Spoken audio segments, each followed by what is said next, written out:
Siéntate atrás. No queremos que el abuelo estropee las fotos con esa ropa vieja. La voz de Sofía, la prometida de mi hijo Marcos, fue como un trozo de hielo afilado clavándose directamente en mi pecho. Nos encontrábamos a la entrada de la iglesia, un lugar que yo conocía mejor que mi propia casa, pues mis manos habían ayudado a restaurar su artesonado hacía décadas. El sol de la mañana se filtraba por las vidrieras, pintando el suelo de piedra con colores que yo mismo había visto instalar hacía 50 años. Todos los invitados, vestidos con sus mejores galas, se giraron para mirarme. Pude ver la lástima en algunos ojos, la indiferencia en otros, pero en el rostro de mi hijo Marcos, solo vi una incomodidad cobarde. No dijo nada, ni un solo gesto. Simplemente apartó la mirada mientras Sofía, con su vestido blanco impoluto y su sonrisa forzada, me señalaba con un dedo enjollado el último banco, allá al fondo, junto a la pila del agua bendita, el rincón de los olvidados, el lugar para los que no importan. Me llamo Arturo, tengo 78 años y soy ebanista jubilado. Nací y he vivido toda mi existencia en este pequeño pueblo de Castilla, un lugar donde las manos callosas y la palabra dada siempre han valido más que cualquier fortuna o título. Mis manos son el mapa de mi vida. Están llenas de cicatrices de formones, de astillas que se quedaron a vivir bajo la piel, de la memoria de cada mueble que tallé con paciencia, de cada viga que asenté con precisión. Con estas mismas manos que ahora tiemblan un poco por la edad, construí el hogar donde creció Marcos. Ladrillo a ladrillo, viga a viga, junto a mi Elena, mi difunta esposa, que era la luz que guiaba cada uno de mis movimientos. Ella era el alma, yo solo era el artesano que le daba forma a sus sueños. Recuerdo perfectamente el día que compramos el terreno.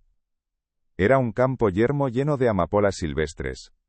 Y Elena, con esa risa suya que sonaba a manantial de agua fresca, me dijo con los ojos brillantes: «Aquí, Arturo. Aquí construiremos nuestros sueños, nuestro refugio». Y así fue, sin más. Durante 2 largos años, cada día después de mi jornada en el taller, venía aquí a levantar nuestro futuro. Sacrifiqué horas de sueño, vendí una valiosa colección de gubias antiguas que había heredado de mi padre, para poder comprar las mejores tejas, las que aguantarían las nieves y los soles de Castilla.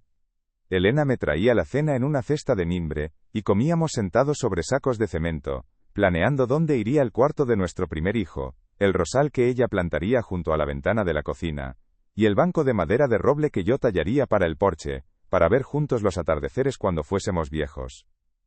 Y cumplí cada una de las promesas que le hice bajo aquel cielo estrellado. Construí la casa más sólida y acogedora de todo el pueblo. Tallé con esmero el banco de roble, grabando nuestras iniciales y un corazón entrelazadas en el respaldo, un símbolo secreto de nuestro amor. Y en esa casa, entre esas paredes que respiraban nuestro esfuerzo, nació Marcos. Para él fueron todos nuestros desvelos, todas nuestras energías.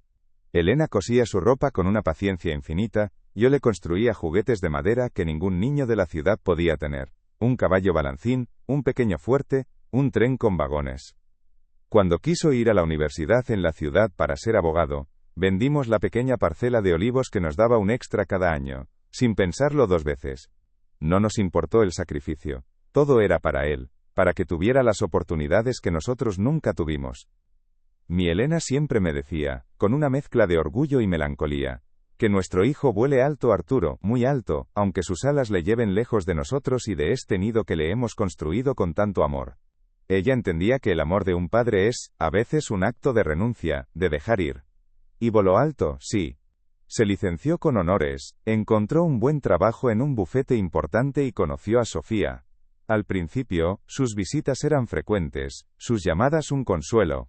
Pero poco a poco, la distancia no fue solo de kilómetros, sino también de afecto. Sus alas le llevaron a un mundo donde sus viejos padres, sus raíces de pueblo, parecían ya no encajar del todo. Un mundo donde el éxito se medía en cosas que nosotros nunca entendimos. Elena se fue hace 5 años. Un invierno silencioso y cruel, se la llevó en apenas unas semanas, y con ella, se fue el alma de la casa.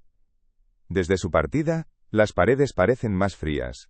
Los muebles que tallé con tanto amor, se han convertido en simples objetos inertes, mudos testigos de una felicidad pasada. Marcos, que ya estaba completamente establecido en la ciudad, empezó a venir menos, mucho menos. Y cuando venía, Ya no venía solo. Traía a Sofía, su prometida. Ella fue como un viento gélido, que se coló por todas las rendijas de nuestro hogar, enfriándolo todo a su paso. Desde el primer día, supe que yo no era más que un estorbo en sus planes, un mueble antiguo que había que quitar de en medio. Sofía nunca me miró a los ojos. Su mirada siempre pasaba por encima de mí, como si yo fuera transparente, parte del mobiliario antiguo que tanto despreciaba, y que no veía la hora de reemplazar. Esta casa tiene potencial, cariño, le oí decirle a Marcos una vez, susurrando en la cocina, creyendo que yo no escuchaba. Pero hay que deshacerse de todos estos trastos viejos para modernizarla. Yo estaba en el porche, sentado en mi banco, el de nuestras iniciales, y fingí no oír nada. ¿Trastos viejos? Se refería a la mecedora de Elena, a la librería que construí para los primeros libros de mi hijo, a las fotografías en blanco y negro de nuestros padres en sus bodas. En el fondo, se refería a mí. Desde entonces, la tensión se instaló en la casa como la humedad persistente del invierno, calando hasta los huesos. Marcos, mi propio hijo, se convirtió en un extraño bajo su propio techo. Evitaba mis preguntas, respondía con monosílabos, siempre con prisa. Sus ojos, que antes me miraban con una admiración que me llenaba de orgullo, ahora reflejaban la misma impaciencia, y el mismo desdén que los de su prometida. Empezaron a hablar abiertamente de reformar la casa en cuanto se casaran, de tirar tabiques, de pintar de un blanco impersonal mis paredes de piedra vista, de cambiar el suelo de madera que yo mismo había pulido de rodillas hasta sacarle brillo. Hablaban de mi casa, de mi vida como si yo ya no estuviera en ella. Y yo, por no crear un conflicto, por no alejar aún más a mi único hijo, callaba. Me tragaba el dolor, la impotencia, y me refugiaba en mi pequeño taller del fondo del jardín, un santuario lleno de olor a serrín, y a recuerdos de tiempos más felices. Allí entre mis herramientas y mis maderas, el silencio no era de soledad, sino de paz. Dejaba que el silencio fuera mi única respuesta, mi única defensa ante un mundo que ya no comprendía. Creía, ingenuamente, que mi amor incondicional y mi paciencia harían que Marcos recapacitara, que recordara quién era y de dónde venía. Pero el amor a veces no es suficiente para detener la ambición y la indiferencia. Es curioso cómo la vida te enseña lecciones que nunca pediste aprender. Yo, que había construido con mis propias manos un hogar para proteger a mi familia, me estaba convirtiendo en un obstáculo dentro de él. Una pieza incómoda en el puzzle de la nueva vida que mi hijo y su futura esposa querían construir sobre los cimientos de la mía. Pero a pesar de todo, aún me aferraba a la esperanza, a la creencia ingenua de que era solo una fase, que el amor de un hijo por su padre no podía desaparecer así, borrado por la influencia de otra persona. Qué equivocado estaba. La realidad, cuando finalmente se muestra sin adornos, puede ser más cortante que la más afilada de mis herramientas. Por cierto, mientras os cuento mi historia, y siento este nudo en la garganta, me reconfortaría saber que no estoy solo en mi rincón. Me conmovería saber desde qué ciudad o pueblo me estáis escuchando. Dejadlo en los comentarios por favor para sentir vuestra compañía. Y si estas historias de vida, de dignidad y de silencios, os tocan el alma, como a mí me toca la mía al contarla, suscribíos al canal para que sigamos compartiendo estos momentos. Vuestra presencia, aunque sea a través de una pantalla, es un bálsamo para un viejo corazón que a veces se siente olvidado por el mundo. Vuestro apoyo significa más de lo que imagináis. La gota que colmó el vaso, el momento preciso en que entendí que ya no había vuelta atrás, fue durante la organización de la boda. No me consultaron absolutamente nada. Me enteré de la fecha y del lugar por una invitación impresa, elegante y fría, que dejaron sobre la mesa de la cocina, como si fuera para un vecino más, un compromiso social. Una tarde encontré a Sofía en el salón, midiendo el espacio con un moderno metro láser. Aquí pondremos una mesa de diseño italiano, le dijo a Marcos por teléfono. Y la vitrina del abuelo, la podemos llevar al guardamuebles, o mejor, al punto limpio, la vitrina. La primera pieza que construí como ebanista profesional, el orgullo de mi vida, mi obra maestra. En esa ocasión no me quedé callado del todo. No dije nada, pero mis ojos hablaron por mí. Solo la miré fijamente, sin parpadear. Y ella me sostuvo la mirada por primera vez, con una frialdad que helaba la sangre, sin un ápice de vergüenza o remordimiento. Arturo, dijo, usando mi nombre de pila como si fuera una formalidad con un empleado, no con el padre de su futuro esposo. Marcos y yo vamos a empezar una nueva vida juntos, aquí. Hay que hacer espacio para lo nuevo, para nuestro futuro. Tienes que entenderlo. Lo nuevo. Su futuro. Un futuro en el que mis recuerdos, mi trabajo, mi propia existencia, no tenían cabida. Eran simplemente trastos viejos que había que desechar. Y entonces llegó el fatídico día de la boda. Me levanté temprano, con un peso en el alma. Me puse mi mejor traje, el mismo que usé en las bodas de oro de mis padres. Un traje de paño bueno que olía a naftalina y a recuerdos solemnes. Planché mi camisa blanca con un esmero casi ceremonial. Me anudé la corbata con dedos torpes y temblorosos, porque las manos ya no me obedecían como antes. En el bolsillo interior de la chaqueta guardé la única joya de valor que poseo, el reloj de bolsillo de mi padre, una herencia que era más sentimiento que metal. Al mirarme en el espejo del recibidor vi a un anciano cansado, sí, pero digno, o eso creía yo. Mi dignidad, sin embargo, se hizo añicos en la puerta de la iglesia. Llegué solo, caminando despacio, apoyándome en mi bastón de madera de nogal, tallado por mí mismo. Quería darles un abrazo antes de que entraran, desearles la felicidad que yo tuve con Elena. Pero me encontré con la escena que ha quedado grabada a fuego en mi memoria. Sofía, radiante en su vestido, ajustando el velo de Marcos. Al verme, su rostro se contrajo en una mueca de desagrado, como si mi sola presencia fuera una mancha en el lienzo perfecto de su día. Y fue entonces cuando pronunció esas palabras crueles, en voz alta, para que todos los invitados que esperaban fuera pudieran oírlas. Siéntate atrás. Su voz fue un latigazo. No queremos que el abuelo estropee las fotos con esa ropa vieja. La humillación fue instantánea y pública. Sentí como el color se me iba del rostro. Mi traje, mi mejor traje, de repente me pareció un harapo.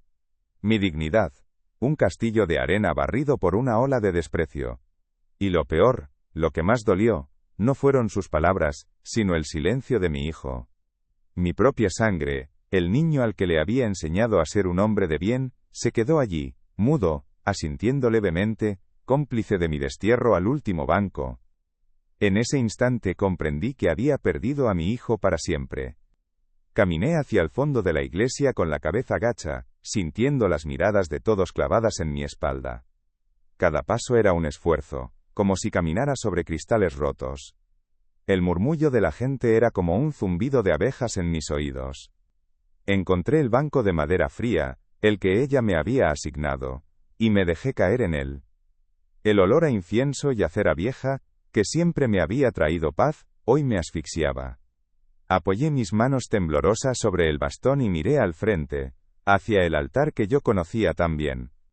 Veía las figuras borrosas de mi hijo y su novia, preparándose para jurarse amor eterno. Un amor que, para nacer, parecía necesitar enterrar el mío. Desde mi rincón, en la penumbra del fondo del templo, vi cómo la ceremonia estaba a punto de comenzar. Los invitados ocupaban sus asientos, las damas de honor se colocaban, sonaba una música suave en el órgano. Yo era invisible, un espectador no deseado en la vida de mi propio hijo. Una sombra del pasado que se negaban a reconocer, pero mientras estaba allí sentado, hundido en mi dolor, una pequeña llama de algo que creía extinto comenzó a arder en mi interior. No era rabia, no era deseo de venganza. Era algo más antiguo y más fuerte. Era la memoria de Elena, su voz susurrándome al oído, recordándome la promesa que le hice en su lecho de muerte. Una promesa de dignidad. Prométeme que la protegerás. La voz de Elena, un susurro grabado en el alma, se convirtió en un eco atronador en el silencio de mi humillación. Allí, en la última fila, sentí como la vergüenza inicial se transformaba en una extraña y fría calma. No era resignación, sino una claridad cortante. Comprendí que mi batalla no se libraría con reproches ni discusiones, pues mi hijo ya había elegido su bando. Mi lucha sería silenciosa, un acto de afirmación personal. La dignidad no se mendiga, se ejerce. Y yo, Arturo, el ebanista que había dado forma a la madera inerte para crear belleza, estaba a punto de dar forma a mi propio destino, de tallar mi propia libertad a partir del dolor. El dolor era la madera en bruto, mi dignidad, el formón. La ceremonia comenzó, pero para mí, Las palabras del sacerdote eran un murmullo lejano, el zumbido de un mundo al que ya no pertenecía. Mi atención estaba fija en mis propias manos, apoyadas sobre el bastón de nogal. Veía en ellas el mapa de mi vida, las venas hinchadas, las manchas de la edad, las cicatrices de una vida de trabajo honesto. Acaricié el fino aro de oro en mi dedo anular, el único testigo material del amor eterno que le juré a Helena en ese mismo altar. Sentí su fuerza fluyendo a través de ese pequeño círculo, recordándome que el verdadero valor no reside en la aprobación de los demás, sino en la lealtad a uno mismo y a los juramentos sagrados que hemos hecho. Cuando llegó el momento de los votos matrimoniales, el padre Miguel, un hombre cuya amistad con mi familia se contaba por décadas, hizo una pausa. El órgano enmudeció. Un silencio profundo y expectante cayó sobre la congregación, un silencio que se podía cortar. El sacerdote carraspeó, y sus ojos, sabios y bondadosos, buscaron a través de la multitud. Pasaron por encima de los invitados de honor, de los padrinos elegantemente vestidos, y se posaron en mí, en mi rincón olvidado del fondo. En su mirada no había lástima, sino un profundo y cálido reconocimiento que me llegó directo al corazón, un bálsamo inesperado sobre la herida abierta de mi orgullo. Me miró como si de repente yo fuera la única persona en toda la iglesia. «Perdonadme que interrumpa este sagrado momento», dijo el padre Miguel, y su voz, firme y clara, resonó en cada rincón del templo, amplificada por la acústica que yo mismo había ayudado a diseñar. «Pero antes de que estos jóvenes se unan ante Dios, hay un acto de justicia y de memoria que debe realizarse en esta casa. A menudo olvidamos que los cimientos de nuestro presente fueron construidos con el sacrificio y el amor de quienes nos precedieron». Un murmullo inquieto recorrió los bancos. Vi el rostro de Sofía contraerse en una mueca de pánico y confusión, mientras mi hijo Marcos palidecía, como si supiera que la verdad, por fin, iba a salir a la luz para juzgarle. «Hace más de 40 años», continuó el sacerdote, su voz ahora teñida de una solemnidad reverente, «el altar mayor de esta iglesia, esta misma obra de arte que hoy preside esta unión, estaba carcomido por el tiempo y la humedad. La parroquia era humilde, no teníamos fondos para restaurarlo. Parecía que tendríamos que conformarnos con una simple mesa de madera». Hizo una pausa dramática, dejando que sus palabras calaran en la audiencia. Fue entonces cuando un joven ebanista de nuestro pueblo, un artesano cuyo talento era un don de Dios, se presentó voluntario. Se ofreció a tallar un retablo nuevo, una obra que honrara a esta comunidad y a su fe. Trabajó, durante más de un año, robándole horas al sueño, sacrificando sus fines de semana, poniendo en cada detalle no solo su habilidad, sino también su alma. Cuando terminó, la parroquia entera quiso pagarle por su magnífica obra, pero él se negó rotundamente a aceptar ni una sola peseta. El padre Miguel extendió una mano hacia el retablo dorado que brillaba tras él. Dijo que su única recompensa era dejar algo hermoso y duradero para su pueblo, un legado de fe hecho madera. Talló cada ángel, cada filigrana, cada columna, con una devoción que era en sí misma una oración. Y ese hombre, ese joven artesano de corazón generoso, es Arturo. El silencio que siguió a la revelación fue absoluto, denso, casi sagrado. Podía oír el latido de mi propio corazón en mis sienes, un tambor sordo marcando el ritmo de mi vindicación. Sentí como cientos de pares de ojos se giraban hacia mí, pero esta vez su mirada era diferente. Ya no había compasión ni indiferencia, había asombro, respeto, admiración. Vi a viejos amigos del pueblo, hombres con los que había compartido una vida de trabajo, asentir con la cabeza, con un orgullo cómplice en sus rostros. Algunos de los más ancianos, que recordaban aquella época, se secaron una lágrima furtiva. La historia olvidada de mi juventud acababa de resucitar para salvar mi vejez. «Arturo», dijo entonces el padre Miguel, y su voz me llamó directamente, cruzando la distancia del templo como un puente de luz. «Tu lugar no es ahí atrás, en la sombra. Tu lugar está aquí, en el sitio de honor, junto a la obra que tus manos crearon con tanto amor». Sus palabras fueron el eco exacto y contrario del grito de Sofía. Donde ella había impuesto un exilio, él ofrecía un regreso. «Por favor», añadió con una calidez que me abrazó el alma, «sube y acompáñanos en el altar. Es tu derecho.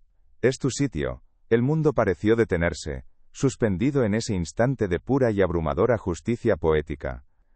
Por un momento, mis piernas se negaron a moverse, ancladas por el peso de la emoción. Pero entonces, sentí una fuerza que no era mía, como si la mano invisible de Elena se posara en mi hombro, dándome el impulso que necesitaba. Me puse en pie, despacio, con la solemnidad de quien participa en un rito. Mi bastón de nogal golpeó la piedra del suelo con un sonido firme y decidido. Comencé a caminar por el pasillo central, el mismo camino que había recorrido minutos antes sumido en la vergüenza. Pero esta vez, todo era diferente. Mi espalda estaba recta, mi cabeza, alta, no aparté la mirada, era el camino de la redención. No miré a Marcos ni a Sofía mientras pasaba a su lado. No necesitaba ver su vergüenza para sentirme reivindicado. Mi mirada estaba fija en el altar, en la madera de cedro y pan de oro que había transformado con mis gubias hacía una vida.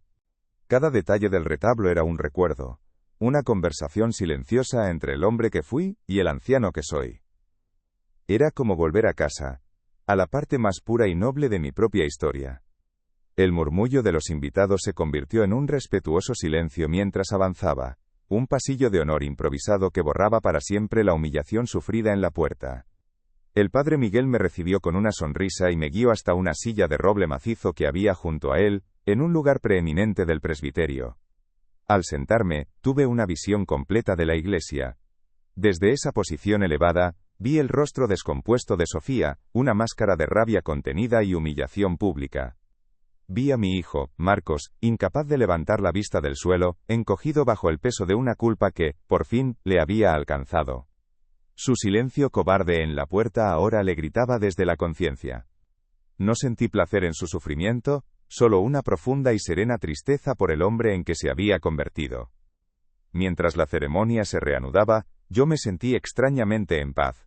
Las palabras de los votos, las promesas de amor y fidelidad, sonaban huecas y lejanas, como si pertenecieran a otra realidad. Yo ya había vivido mi propia ceremonia, una liturgia de dignidad restaurada. La promesa que le hice a Elena en su lecho de muerte estaba cumplida. Había protegido mi hogar interior, ese que nadie podía arrebatarme. El resto ya no importaba. Me convertí en un observador silencioso, un testigo de piedra como los santos que yo mismo había ayudado a restaurar en las paredes de aquella iglesia. Mi corazón por fin estaba en calma. Tan pronto como el padre Miguel pronunció el «podéis ir en paz», y mientras los recién casados se veían envueltos en un torbellino de abrazos y felicitaciones forzadas, yo me deslicé fuera de la iglesia por una puerta lateral. No necesitaba sus disculpas tardías, sus explicaciones vacías, la justicia ya había sido impartida, no por mí, sino por la memoria, por la verdad de una vida de trabajo. Caminé por las calles de mi pueblo, no como un anciano derrotado que volvía a su encierro, sino como un hombre libre. El aire de la mañana me pareció más puro, el sol de Castilla, más cálido sobre mi rostro. Había recuperado mi nombre. Al llegar a la casa, a esa estructura de piedra y madera que había levantado con mis propias manos, no sentí el impulso de entrar en el salón o la cocina, espacios que ya se sentían ajenos, contaminados por planes que no me incluían. Fui directamente a mi refugio, al único lugar que seguía siendo verdaderamente mío, mi pequeño taller en el fondo del jardín. El olor familiar a serrín, a barniz y a madera de nogal me recibió como un viejo amigo. Cerré la puerta tras de mí, dejando el mundo y sus ruidosas injusticias fuera. Aquí, entre mis herramientas, el silencio era mi compañero, no mi enemigo. Dentro del taller, me dirigí a un viejo baúl de madera de cedro que no había abierto en años. Lo construí para Elena, para que guardara sus tesoros, la mantilla de su boda, los patucos de Marcos, las cartas de su madre. La tapa pesaba, no solo por la madera, sino por el peso de los recuerdos que contenía. Al levantarla, un aroma a tiempo y a lavanda llenó el aire. Con un cuidado casi reverencial, empecé a remover su contenido, buscando los cimientos de papel sobre los que había construido mi vida, los documentos que probaban que mi historia no era un trasto viejo, sino un legado. Lo primero que encontré fueron los planos originales de la casa, dibujados a mano por mí sobre un papel grueso y amarillento. Cada línea, cada medida, cada anotación en mi caligrafía de entonces, era un testimonio de mis sueños y de mi esfuerzo. Recordé las noches en vela, con Elena a mi lado, imaginando cada rincón, cada ventana por la que entraría la luz para iluminar la vida de nuestro futuro hijo. Acaricié el papel, sintiendo la textura de mis propias esperanzas juveniles, una promesa de futuro que se había cumplido y que ahora se desmoronaba por la ingratitud y la ambición. Debajo de los planos estaba la escritura de propiedad, un documento oficial y frío que sin embargo para mí era un poema. Allí estaban nuestras firmas, la mía, firme y angulosa.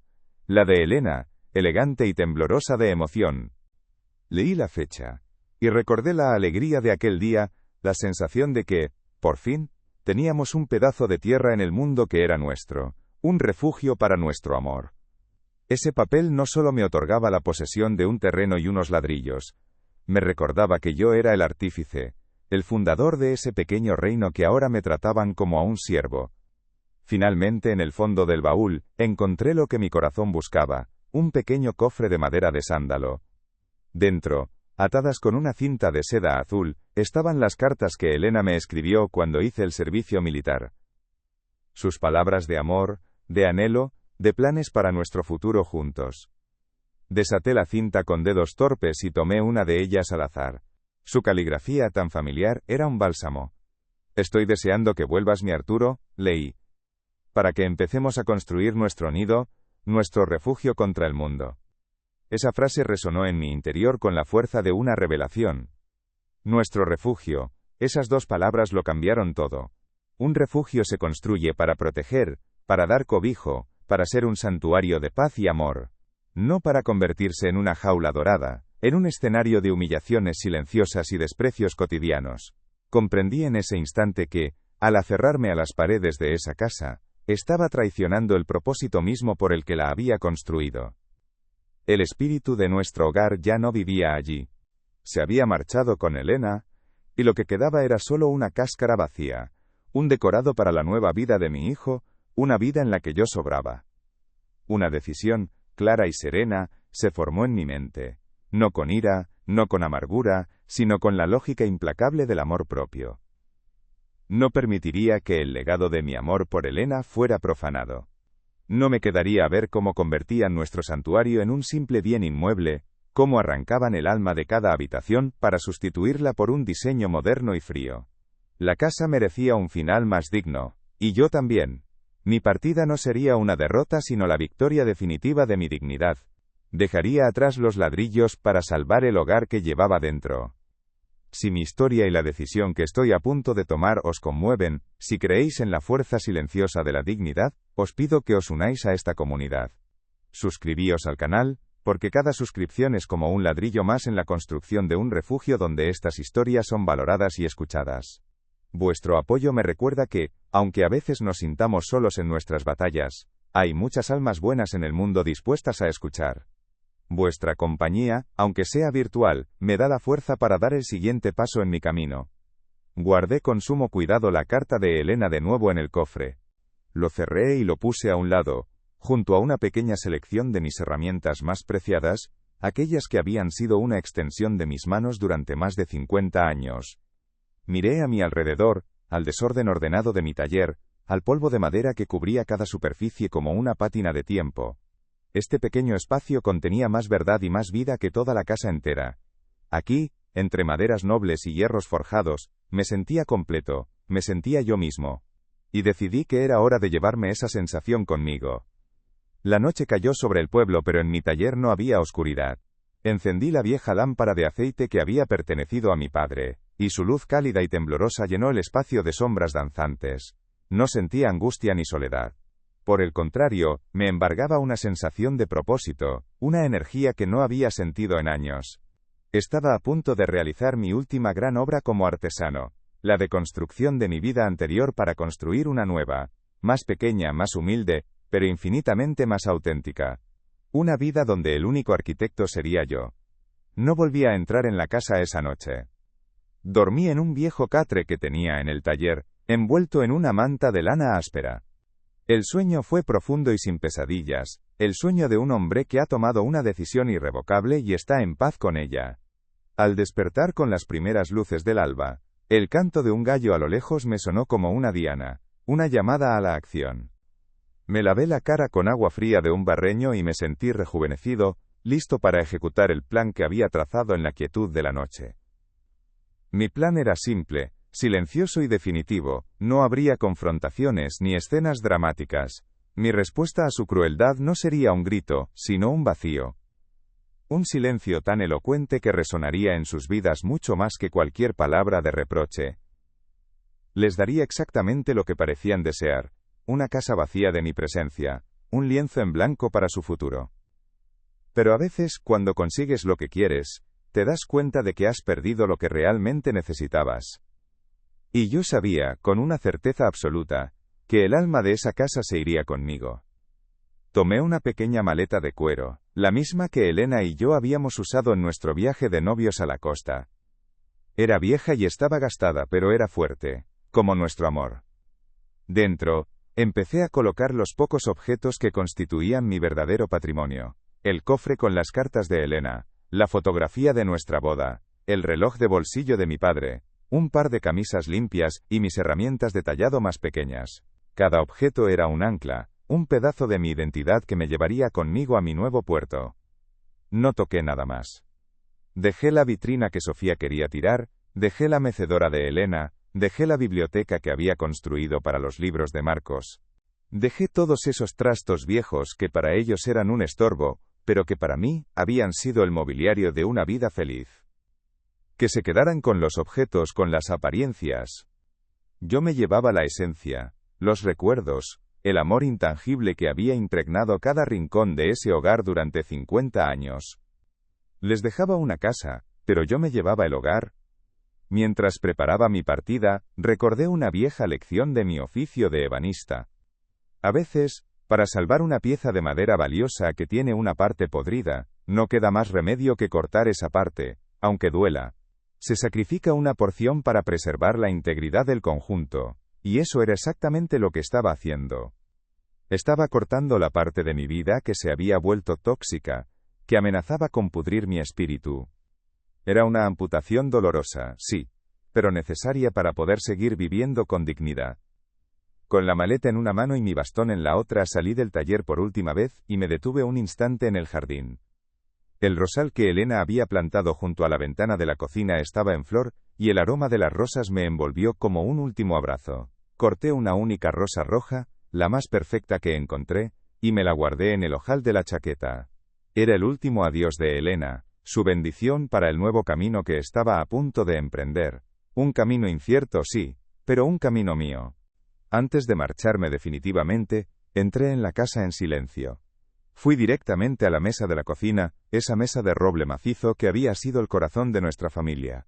Sobre su superficie pulida por el tiempo, dejé una nota breve, escrita con mi caligrafía de artesano, clara y sin adornos. No era una carta de reproche, sino una declaración de principios, una última lección que quizás, algún día mi hijo llegaría a comprender. Solo unas pocas palabras que resumían toda una vida. Al lado de la nota, coloqué las llaves de la casa, todas ellas, la del portal, la del garaje, la del taller.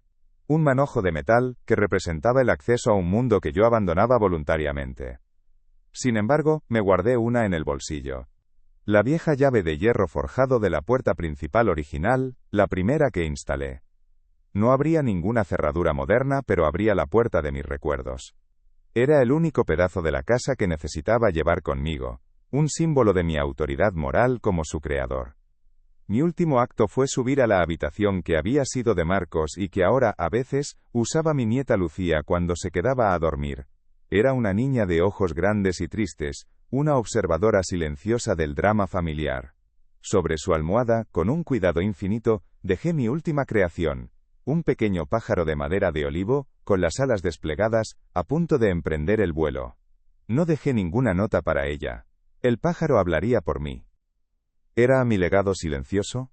Un mensaje de libertad y de esperanza para la única persona de esa familia que aún conservaba la inocencia. Finalmente caminé hacia la puerta principal, apoyé la palma de mi mano sobre la madera, sintiendo su veta, su solidez. Era como despedirme de un viejo amigo. Giré el pomo, abrí la puerta y salí al sol de la mañana. No miré atrás. Al cerrar la puerta, el sonido seco y definitivo del pestillo al encajar en su sitio fue el punto final de un capítulo de mi vida. El conflicto había terminado. La guerra silenciosa había concluido. Y aunque me iba sin nada de lo que el mundo considera valioso, me sentía el hombre más rico del universo, porque me llevaba a mí mismo.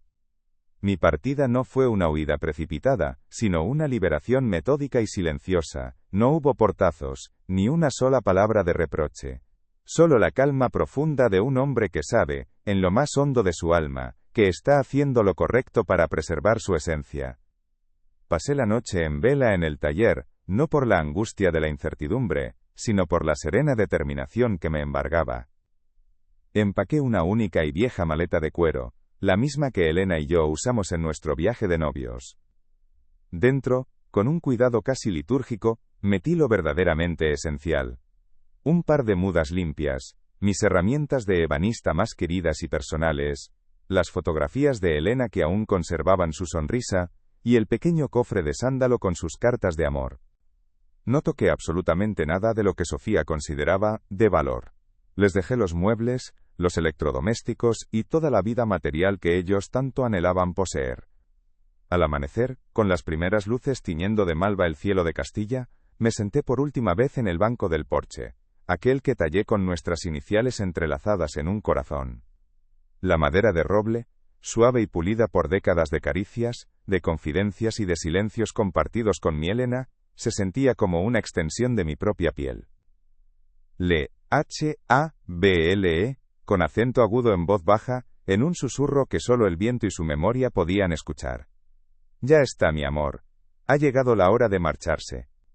Nuestro hogar verdadero no son estas paredes, siempre fuimos tú y yo, y ahora, soy yo y tu recuerdo imborrable. Y te aseguro, amada mía, que con eso me basta y me sobra para seguir adelante. Corté una última rosa de su rosal y me la puse en el ojal, como un último adiós. Sobre la robusta mesa de roble de la cocina, esa que había sido testigo mudo de cenas familiares, de deberes de colegio y de llantos de madrugada, dejé una nota. Era breve, concisa, escrita con mi caligrafía de artesano, clara y sin adornos. No contenía ni una pizca de rencor, solo la verdad desnuda de mi convicción. Decía simplemente, asterisco, una casa es un hogar solo cuando en ella habitan el amor y el respeto. Os dejo las paredes, porque yo me llevo el hogar conmigo. Que seáis felices. Papá, asterisco junto a la nota, en un pequeño montón metálico y frío dejé las llaves. Todas, menos una. La vieja llave de hierro de la puerta principal original, la que yo mismo forjé en la fragua del pueblo. Esa me la guardé en el bolsillo del pantalón, como un amuleto, como el único título de propiedad que realmente importaba. Antes de marcharme para siempre, subí en silencio a la habitación de mi nieta Lucía. Era una niña callada, de ojos grandes y tristes, que a menudo me miraba con una ternura que sus padres parecían haber olvidado por completo. Sobre su almohada, con un cuidado infinito, dejé mi última creación, tallada durante la noche, un pequeño pájaro de madera de olivo, con las alas delicadamente desplegadas, en el preciso instante de emprender el vuelo. No dejé ninguna nota para ella, el pájaro hablaría por mí. Era mi forma de decirle que siempre fuera libre, que nunca, bajo ninguna circunstancia, dejara que nadie le cortara las alas. Era mi legado silencioso, un mensaje de libertad y de esperanza depositado en las únicas manos inocentes de aquella casa. Cerré la puerta principal detrás de mí sin hacer el más mínimo ruido. El seco y definitivo clic de la cerradura al encajar fue el punto final de un largo capítulo de mi vida. No miré atrás ni una sola vez. Al caminar por la calle del pueblo, sentí que el peso de los últimos años se desprendía de mis hombros, como si me quitara un abrigo empapado por una tormenta. El aire de la mañana era fresco y limpio, y el sol, que empezaba a calentar las piedras, parecía darme la bienvenida a mi nueva existencia. Por primera vez en mucho tiempo, no caminaba como un anciano que se retira, sino como un hombre que avanza hacia su propio horizonte. Cuando Marcos y Sofía regresaron de su lujosa luna de miel, encontraron la casa sumida en un silencio antinatural y profundo. Pude imaginar el rostro de mi hijo, su pánico inicial, y luego la avalancha de culpa al leer mi nota y encontrar mi habitación vacía. Me llamó por teléfono esa misma tarde, con la voz rota por una emoción que no supe si era sincera o impostada por el miedo. «Papá, ¿dónde estás? Por favor, vuelve a casa», me suplicó. Su voz sonaba lejana, como un eco de un mundo que ya no era el mío. La conversación fue breve, pero el abismo emocional que nos separaba se hizo inmenso e insalvable en ese instante. Ya no tengo casa, hijo, le respondí con una calma que debió desarmarle por completo, una serenidad que no esperaba. Solo tengo un hogar, y ese, afortunadamente, va conmigo a donde quiera que yo vaya. Hubo un largo silencio al otro lado de la línea, un silencio lleno de todo lo que nunca nos dijimos, de todos los errores cometidos. Después, colgué suavemente. No había nada más que añadir. Lo dejé solo con su conciencia y con el eco de mis palabras resonando en las habitaciones vacías de una casa que, de repente, se le había hecho demasiado grande y ajena. La victoria de la dignidad no necesita alzar la voz, le basta con el silencio. Sofía, según me contó más tarde el padre Miguel, se enfureció. Su reacción no fue de tristeza ni de arrepentimiento, sino de una ira fría y calculadora. Se sintió burlada, estafada en sus planes. Pero su rabia se topó con el vacío más absoluto. No había nadie contra quien gritar, nadie a quien humillar. La casa que tanto había anhelado poseer, ahora libre de mi molesta presencia, se sentía inmensa, desangelada y hueca. Se convirtió para ella en un mausoleo de lo que pudo haber sido y no fue, un recordatorio constante de que a veces, al ganar una batalla material, se pierde la guerra del espíritu. Empezó a llenarla de muebles caros y modernos, pero el alma de la casa se había marchado conmigo. No me fui a un asilo triste y gris, como ellos seguramente imaginaron. El padre Miguel, al enterarse de mi decisión, me ofreció algo mucho mejor, un gesto de la verdadera comunidad. Me cedió un pequeño apartamento que la parroquia tenía destinado a artistas y artesanos residentes, justo al lado de la iglesia, con vistas al viejo campanario. Es un lugar luminoso, modesto, con un pequeño taller anexo donde el sol de la tarde entra a raudales, pintando el polvo de serrín de un color dorado. He vuelto a trabajar la madera, mi vieja y fiel compañera, no por dinero, sino por el puro placer de crear, de sentir la vida bajo mis dedos. He redescubierto un propósito que creía perdido para siempre. 2 tardes por semana, enseño a los niños del pueblo el noble arte de la ebanistería. Les muestro cómo de un trozo de madera en bruto, con paciencia, respeto y amor, se puede crear algo hermoso y duradero. Les enseño que el valor no está en la perfección, sino en la historia que cada veta y cada nudo cuentan. Ver sus ojos curiosos, sus manos pequeñas y torpes aprendiendo a manejar las herramientas, ha llenado mi vida de una alegría nueva y genuina. Estoy transmitiendo un legado, no de posesiones, sino de conocimiento y de pasión. Mi nieta Lucía viene a verme cada tarde al salir del colegio. Al principio, llegaba a escondidas de sus padres, con el pajarito de olivo siempre en el bolsillo de su abrigo. Ahora, viene con una determinación y una valentía que me enorgullecen profundamente.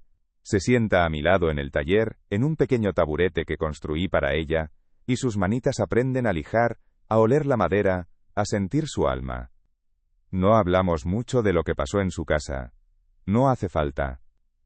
En el silencio de nuestro trabajo compartido, en la complicidad de nuestras miradas, estamos construyendo un nuevo legado, un puente indestructible entre generaciones basado en el respeto y el cariño verdadero. A veces, desde la ventana de mi taller mientras el sol se pone, veo a lo lejos la casa en la colina, la casa que construí con mis propias manos. Me han llegado rumores de que Marcos y Sofía están intentando venderla, pero no encuentran comprador.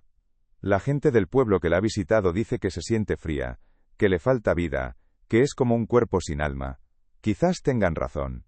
Una casa sin dignidad, sin historias de amor susurradas en sus rincones, es solo un montón de ladrillos, madera y silencio. Un monumento a la soledad y a la ambición vacía. He aprendido en este último tramo de mi viaje que la vida te quita, pero también te da, a menudo de las formas más inesperadas. Me quitó el hogar físico que construí, pero me devolvió la paz interior y el respeto por mí mismo.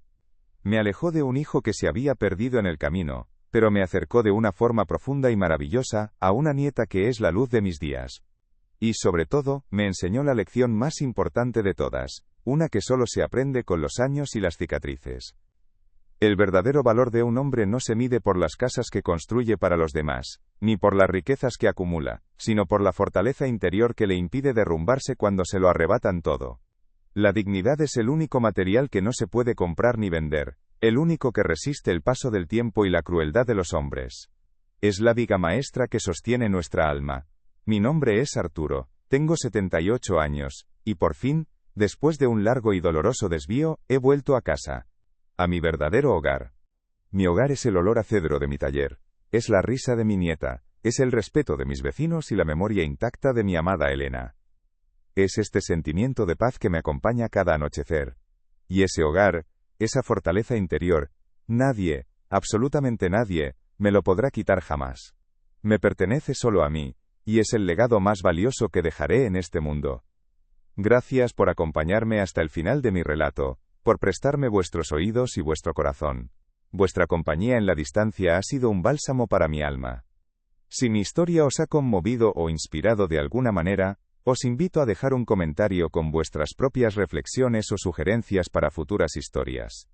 Y si aún no lo habéis hecho, suscribíos al canal, para que esta comunidad, este refugio de historias humanas, siga creciendo y recordándonos la importancia de la dignidad y el respeto. Hasta pronto.